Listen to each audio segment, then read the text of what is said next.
Кстати, по поводу мусора, подождите. По поводу мусора. Вы знаете, я 68 человек в Ютубе, возвращение Макак, посмотрите. Жумабай Габасович был тогда. Жумабай Габасович как поступил?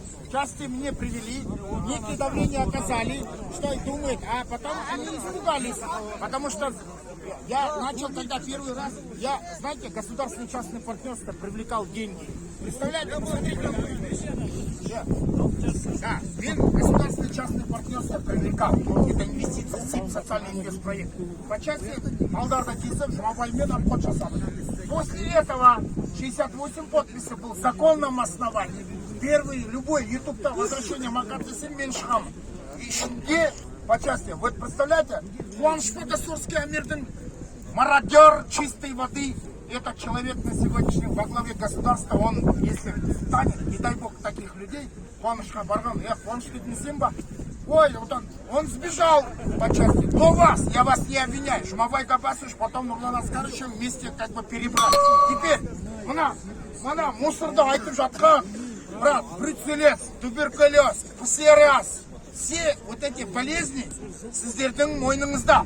Тысячи человек, которые Махаттың айналасында центрде барып говорят, ваша тоже обязанность. Вы особый контроль должны взять. Этих предпринимателей выгнать надо. Бекбулат, Булатбек. Конечно, тотальная проверка надо. Прокурора позовите, я сейчас объясню правильно. Соны мен 3 жыл жарым ішімде сақтап келгенмін. Бірақ мен инвестицияға басында барған. Даже Гүлжанат сидел. Я сейчас позову. Булатбек, болған жоқсың ба сен? Жумабай Габасович, когда меня принимал.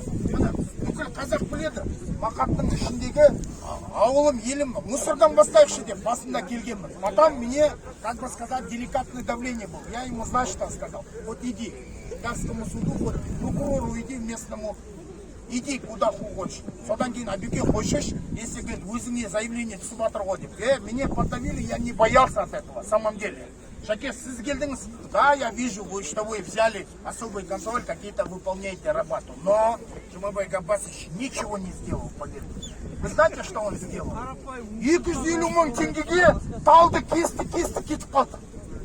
Представляете, тут Газпромның үйіне барып бірінші қатарына кіріп қарасаңыз, мен өзін жетектеп алып барғанмын. Сонда адамдар айтқан, Абеке, мынандай қанша не болған.